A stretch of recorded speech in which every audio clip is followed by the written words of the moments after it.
Hello दोस्तों, नमस्कार। आप सभी का हमारे YouTube चैनल स्टडीमेट ऑफिशियल में आप सभी का स्वागत है। दोस्तों, इससे पहले कि एक वीडियो जो हमने आपको घातांक के कुछ रूल बताए, वो 2 रूल और बच गए हैं दोस्तों। उसको सीखना बहुत ज़रूरी है ताकि घातांक में आपको कभी प्रॉब्लम ना हो। और आज हम करनी के बारे में बताएंगे दोस्तों।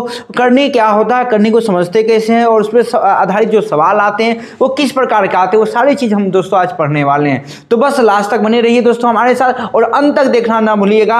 अंत तक देखना बहुत ज़रूरी है, तभी आपको अच्छी तरह से समझ में आएगी दोस्तों। अगला रूल क्या है, हमने जो कल आपको घातांक यानी पावर जो हमने पढ़ाया, घातांक जो हमने आपको पढ़ाया पावर, इसका रूल क्या कहता है। अगर मान लीजिए a पे पावर m रहे और इस पे पावर n रहे, तो क्या ये हम इसको यह इस तरह से लिख सकते हैं m गुने n? नहीं दोस्तों, यह कतई नहीं संभव है ना। अगर मान लीजिए किसी तरह x पे पावर 2 दे दे और इस पे पावर 3 दे दे, तो क्या ये हम इसको इस तरह से लिख सकते हैं? नहीं लिख सकते, ये इसके बराबर कतई नहीं होगा दोस्तों। अब ये होगा फिर कैसे, फिर इसको अब कैसे बनाएंगे? ये इसके बराबर नहीं होगा, तो फिर होगा क्या दोस्तों? पहले इस दोनों को हमें सॉल्व करना होगा। तो अब एक चीज बताइए, 2 का क्यूब क्या होता है? 8 होता है कि नहीं होता? ये क्या हो जाएगा? x power 8। अगर इसको इस तरह से सॉल्व करेंगे तो देखिए ये x पावर क्या आ रहा है? 6 क्या है, और ये कभी बराबर हो सकता है? कभी नहीं हो सकता। तो उसका रूल हमने क्या पढ़ाया था? उसका रूल हमने पढ़ाया अगर a पे पावर 2 हो और इस पे पावर अगर 3 हो, तब हम इसको लिख सकते हैं a पे पावर 2 गुने 3। लेकिन अगर मान लीजिए 2 पे पावर 3 है और इस पे पावर मान लीजिए 3 है, तो क्या हम इसको 2 पे पावर 3 गुने 3 लिख सकते हैं? नहीं दोस्तों। इसको कैसे लिखें? पहले इसको सॉल्व करेंगे। 3 का क्यूब क्या होता है? 3 3 9 9 27, यानी हो जाएगा 2 पे पावर 27। अगर इसको सॉल्व करेंगे तो हो जाएगा 2 पे पावर 9। क्या ये दोनों बराबर हो सकता है? कभी नहीं बराबर। ये रूल दोस्तों याद रखनी है कि अगर इस तरह क्वेश्चन नहीं दिया रहे तो पहले ऊपर वाले को हम सॉल्व करेंगे, फिर उसके बाद नीचे वाले को सॉल्व करेंगे। इसमें एक बात ध्यान रखा जाता है कि ऊपर से सॉल्व होते हुए आता है ना, ऊपर से सॉल्व करते हैं ऑटोमेटिक वो क्या हो जाएगा? सॉल्व हो जाएगा। जैसे एग्जांपल के लिए मान लीजिए हम लेते हैं कि 2 पे पावर 3 पे पावर 2 पे पावर 5। अब इसको कैसे सॉल्व करेंगे दोस्तों? इसको सिंपल है दोस्तों, पहले इस दोनों को सॉल्व कीजिए। 2 पे पावर 5 कितना होता है? 2 पे पावर 5 2 दूनी 4, 4 दूनी 8, 8 दूनी 16, 16 दूनी 32। अब 3 पे पावर 32 को सॉल्व कीजिए, तब जाकर के ये क्वेश्चन आपको सॉल्व होगा। तो इस तरह के क्वेश्चन जब भी आते हैं तो हम क्या करते हैं? डायरेक्ट गुना कर देते हैं 5 10 10 30, जबकि ये गलत है दोस्तों। ये तरीका हमारी गलत है। वो कोष्ट रहेगा तब हम उसकी इस्तेमाल करेंगे, नहीं तो नहीं करेंगे दोस्तों। चलिए दोस्तों अगले अथी में बढ़ते हैं। अगला क्या है कि यदि मान लीजिए a पे पावर m है बराबर में a पे पावर n है, यदि दोनों का बेस बराबर हो और दोनों बराबर के साइड हो, तो इसका मतलब इसका पावर भी क्या हो जाएगा? बराबर हो जाएगा दोस्तों।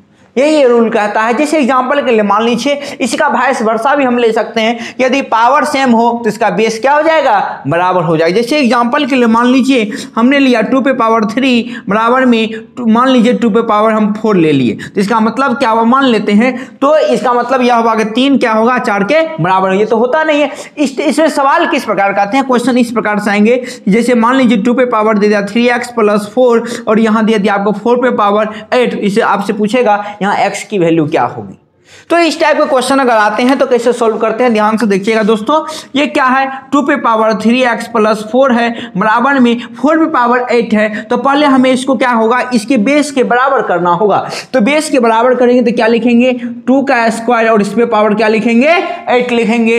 यानी ये हो जाएगा 2 पे पावर 3x + 4, ये हो जाएगा 2 पे पावर। अब देखिए ये दोनों गुना हो जाएगा, क्यों? क्योंकि ये क्वेश्चन में दिया हुआ था। 8 दूनी कितना हो गया? 16। अगर यहां से सॉल्व करेंगे 3x + 4 बराबर में 16, तो 3x बराबर क्या हो जाएगा? 16 - 4, क्योंकि ये प्लस में उधर जाएगा तो माइनस में। 3x बराबर क्या हो गया? 12। तो x बराबर क्या हो जाएगा? 12/3, यानी x की वैल्यू कितनी आ जाएगी दोस्तों? 4 आई। तो इसमें इस टाइप के क्वेश्चन आते हैं। इस टाइप के क्वेश्चन आपको नहीं पूछेंगे। क्वेश्चन जब भी पूछेंगे वो इस टाइप के फॉर्मेट में आपको पूछे जाएंगे। अगर इसी टाइप का क्वेश्चन रहा तो हम बहुत सारे क्वेश्चन करने वाले हैं, तब तक आप बने रहिए हमारे साथ। और आगे देखिए हम आपको अब करनी बताने जा रहे हैं। करनी क्या है दोस्तों? करनी क्या है? करनी क्या कहता है? करनी कहता है कि यदि मान लीजिए कोई संख्या a है और इस पर पावर n है और इसका वैल्यू यदि आपको अपूर्ण हो, अपूर्ण का मतलब क्या? कि इनकम्प्लीट होना चाहिए, यानी इसका वैल्यू कभी भी आपको कंप्लीट नहीं आएगा, तो इसका मतलब हुआ कि ये हम इसको क्या कहेंगे? करनी कहेंगे। अगर पूर्ण आ गया तो हम उसको स्क्वायर रूट कहते हैं, है ना, क्योंकि स्क्वायर रूट क्या कहता है, वो पूर्ण संख्या होती है, जबकि अगर ये अपूर्ण आया इसका मतलब क्या हुआ, या करनी हुआ। जैसे एग्जांपल के लिए अगर दोस्तों हम बात करें, जैसे √2 का वैल्यू क्या आता है 1.414, ये इसका वैल्यू आता है, उसके बाद ये बढ़ते चला जाता है। तो इसका मतलब क्या हुआ कि √2 की वैल्यू कभी भी एक पूर्ण संख्या नहीं होगी, एक रियल नंबर नहीं होगी। अगर रियल नंबर एक होल नंबर नहीं होगी तो इसका मतलब यह हुआ कि √2 हमारा क्या हो जाएगा, करनी हो जाएगा। अब कहिए सर √4 क्या संभव करनी है, नहीं, हम क्योंकि उसका पूर्ण वैल्यू आता है 2, इसलिए वो करनी नहीं है। तो हम ये चीज यहां पढ़ने वाले हैं, तो हम इसको कहेंगे, क्या कहेंगे, n√a, यानी इसको क्या कहेंगे, n√a। जैसे एग्जांपल के लिए अगर मान लीजिए अगर इस पावर 6 दे दे, यहाँ 5 दे दे, तो इसका मतलब हुआ 6√5। मतलब क्या हुआ, यानी 5 जो है वह 6 का क्या है, रूट है। मतलब रूट का मतलब क्या हुआ, उस पर चढ़ा हुआ, उतना पावर चढ़ा हुआ। अब जैसे दोस्तों इसमें क्वेश्चन किस प्रकार के आते हैं, और इसको थोड़ा सा समझना और डीपली पड़ेगा। क्या कि अगर मान लीजिए आपको कोई दे दे कि सर √अंडर मान लीजिए 5 है, तो इसको हम पावर में कैसे लिखेंगे, पावर में कैसे इस्तेमाल करेंगे, तो हमेशा याद रखें दोस्तों, यहाँ नहीं कुछ तो इसका मतलब यहाँ क्या लिखा हुआ है, 2 लिखा हुआ है, तो हम इसको लिख सकते हैं 5 पावर 1/2, हम इसको लिख सकते हैं। अब और कुछ एग्जांपल लेते हैं। तो जैसे मान लीजिए दोस्तों अगर आपको दिया हुआ है, जैसे मान लीजिए यहाँ 5 दिया हुआ है, यहाँ 8 दिया हुआ है, तो हम इसको लिखेंगे 8 पे पावर, ये जो यहाँ लिखा हुआ है इसको आप 1/5 में ले आइए। अब जैसे मान लीजिए अगर दोस्तों आपको लिखा हुआ है 2 पे पावर क्यूब, और इस पे पावर लिखा हुआ मान लीजिए 5 लिखा हुआ है, तो हम इसको लिखेंगे 2 पे पावर ये क्या हो जाएगा 3, और इस पे पावर क्या हो जाएगा 1/5 हो जाएगा। क्यों, क्योंकि यहाँ क्या दिया हुआ है, 5 दिया हुआ, इसलिए वहाँ क्या हो जाएगा, 5 हो जाएगा। जैसे एक और एग्जांपल, जैसे मान लीजिए अगर दोस्तों आपको दे दे कि 6 पे पावर 3 और इस पर दे दे 6, तो हम इसको कैसे लिखेंगे दोस्तों, जल्दी से बताइए कैसे लिखेंगे। इसको लिखेंगे 6 पावर 3 और इस पर पावर क्या लिखेंगे 1/6 लिखेंगे, और इसको तोड़ेंगे तो कैसे तोड़ेंगे, तो ये दोनों आपस में क्या हो जाएगा, गुना हो जाएगा। 6 गुने 1/6, 6 2 जा 6 हो गया, यानी 6 पे पावर क्या हो जाएगा 1/2। अगर इसको तोड़ेंगे तो अब ये 2 है, तो इसको रूट के फॉर्मेट में कैसे लिखेंगे, क्योंकि यहाँ नीचे 2 है तो ये रूट में लिखाएगा √6। अगर यहाँ 3 रहता तो क्यूब रूट हो जाता, 4 आता तो यहाँ 4 दे देते। मतलब इसका मतलब यह हुआ कि दोस्तों सिंपल सी बात है कि जो यहाँ संख्या रहेगा 1/में पावर में आ जाएगा, इसको यही कहते हैं करनी, और करनी का फॉर्मेशन पावर में इसी प्रकार से होता है दोस्तों।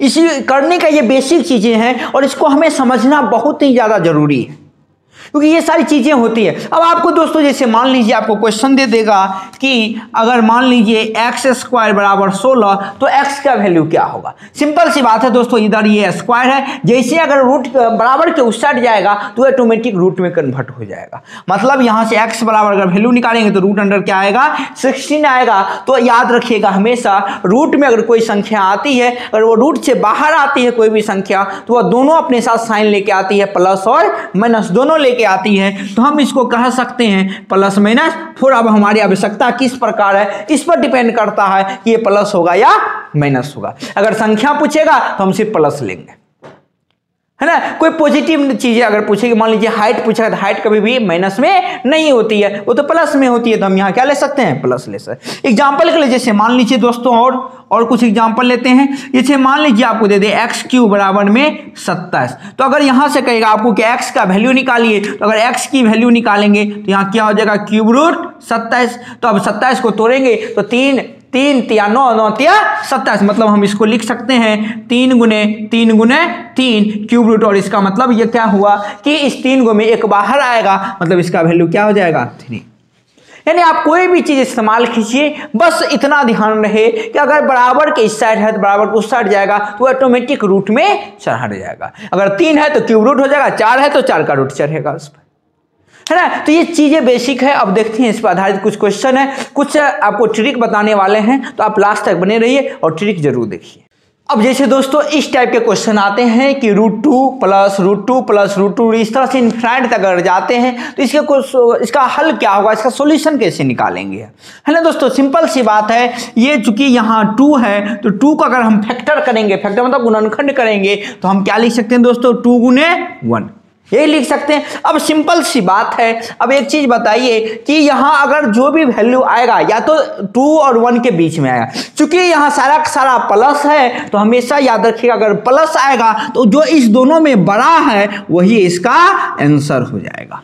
अगर मान लीजिए बाय द वे एक और एग्जांपल ले लेते हैं कि जैसे मान लीजिए ये आ गया, फिर आ गया 6 आ गया, फिर आ गया 6 आ गया, फिर 6 आ गया, इन्फिनाइट तक गया। तो अगर इसको सॉल्व करना है दोस्तों तो सिंपल सी बात है, 6 को आप तोड़िए तो क्या लिखेंगे 3 और 2, यही 2 में टूटेगा, 3 2 नहीं 6। अब बताइए चूंकि यहाँ प्लस है तो इस दोनों में बड़ा संख्या कौन है, 3 है, तो इसका मतलब इसका आंसर कितना हो जाएगा दोस्तों, 3 हो जाएगा। यही अगर माइनस रहेगा यहाँ पर तो दोस्तों सिंपल सी बात है, यहाँ बड़ा लिया वहां क्या ले लेंगे, छोटा ले लेंगे। क्यों? क्योंकि वह उससे घटते चला जाएगा। जब घटेगा इसका मतलब छोटी संख्या होगी, जुटेगा तो बड़ी संख्या होगी।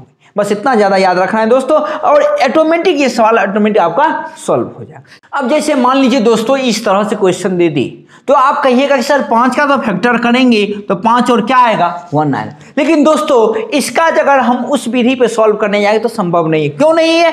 क्योंकि देखिए फैक्टर वही होना चाहिए जो एक दूसरे के बगल वाले फैक्टर होना चाहिए। मतलब क्या, अगर हमने आपको क्या दिखाया 6, तो 6 किस में टूटा, 3 और 2 में, है ना। तो क्या है देखिए 2 और 3 आया, 2 किस में टूटा दोस्तों, 1 और 2 में। तो क्या यहां देखिए 1 और 2 आया कि नहीं, मतलब लगातार संख्या आना चाहिए। तो 5 में देखिए 5 आ रहा है, दूसरा क्या आ रहा है, 1 आ रहा है। तो इसको इस विधि से सॉल्व नहीं कर सकते, इसका अलग विधि है दोस्तों, वो अलग विधि हम जरूर बताएंगे, ठीक है दोस्तों। लेकिन तब तक कुछ ट्रिक है वो बता देते हैं, फिर हम इसका विधि आपको सिंपल विधि जो है वो कैसे सॉल्व करते हैं वो हम आपको बताएंगे। अब जैसे मान लीजिए दोस्तों इस टाइप के क्वेश्चन आ जाए कि 12 माइनस 12 इस तरह से क्वेश्चन आए तो हम इसको तोड़ सकते हैं दोस्तों, कैसे, 4 और 3 में। चूंकि यहाँ क्या दिया हुआ, माइनस दिया हुआ है, इसलिए संख्या क्या हो जाएगी, 3 आंसर आपकी हो जाएगी। ये तब लागू होगा जब जो लगातार फैक्टराइजेशन आ जाए, तो लगातार संख्या को तोड़ सकते हैं फैक्टर के रूप में,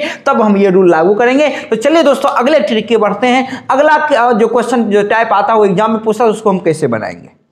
तो चलिए दोस्तों अगले ट्रिक के बढ़ते हैं। अगला ट्रिक मान लीजिए इस तरह के क्वेश्चन आए तो हम इसको कैसे बनाते हैं। तो सिंपल बात है, इसको दोस्तों फॉर्मूला होता है a पे पावर, अगर मान लीजिए यहाँ मतलब a दिया है तो इसलिए हम यहाँ दे, अगर यहाँ 5 आता तो यहाँ क्या देते, 5 देते। तो अगर इस टाइप क्वेश्चन है तो इसको हम लिखेंगे दोस्तों कैसे, a पे पावर 2 पे पावर n माइनस 1 बटे में 2 पे पावर n, मतलब 2 पे पावर अगर मान लीजिए 5 आया तो n का वैल्यू क्या हो जाएगा, 5। यानी अगर इसको हम 5 बार लिखे, अगर 4 लिखेंगे तो n का वैल्यू क्या आ जाएगा, 4। जैसे एग्जांपल लेते हैं तो समझ में आ जाएगी बेहतर दोस्तों।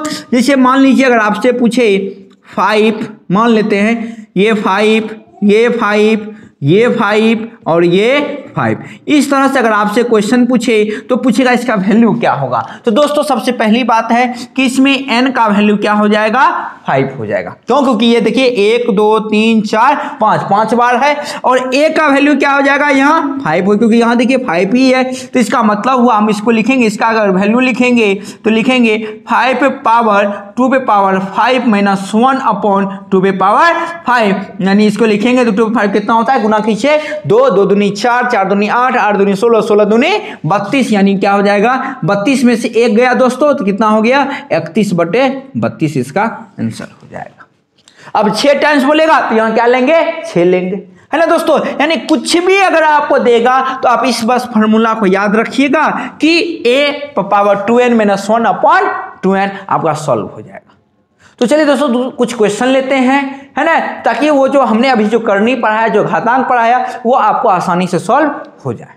अगर दोस्तों मान लीजिए इस तरह के क्वेश्चन आए तो हम इसको कैसे सॉल्व करेंगे। क्योंकि यहाँ तो √3 पे पावर x दिया हुआ बराबर 9 पे पावर 5 दिया है, तो x की वैल्यू पूछ रहा है। तो किस तरह बनाएंगे, बहुत ही सिंपल है दोस्तों। जैसे मान लीजिए √3 पे पावर x है तो हम इसको भी √3 बनाएंगे। कैसे बनाएंगे पहले देख लीजिए।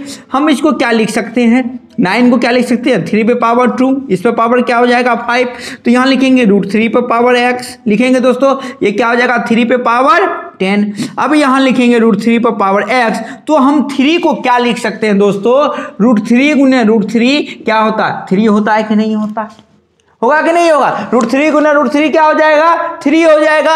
अगर अब ये 3 हुआ तो हम इसको लिख सकते हैं 3 को √3 का स्क्वायर। क्यों? क्योंकि 2 बार गुना कर रहे हैं, √3 का स्क्वायर हो गया। और इस पर पावर कितना चढ़ गया? 10। अब देखिए √3 पे पावर x बराबर ये कितना हो जाएगा? √3 पे पावर 10 दूनी 20। तो इसका मतलब देखिए दोनों का बेस बराबर हो गया। इसका मतलब हुआ x की वैल्यू क्या हो जाएगी? 20 हो जाएगी। तो दोस्तों आज के लिए इतना ही। कल इसी टाइप के बहुत सारे क्वेश्चन हम लाने वाले हैं, डिस्कशन करने वाले हैं और बहुत ही इंपॉर्टेंट क्वेश्चन है, इसलिए कल का वीडियो जरूर देखिएगा। आपको डिस्क्रिप्शन में लिंक मिल जाएगी, वहां से आप जरूर देखिएगा दोस्तों। बहुत ही इंपॉर्टेंट रेलवे, एसएससी, एनटीपीसी जिसकी भी आप तैयारी कर रहे हैं, ये बहुत ही महत्वपूर्ण क्वेश्चन ला रहे हैं, इसलिए कल का वीडियो जरूर देखिएगा दोस्तों। तब तक के लिए दोस्तों जय हिंद।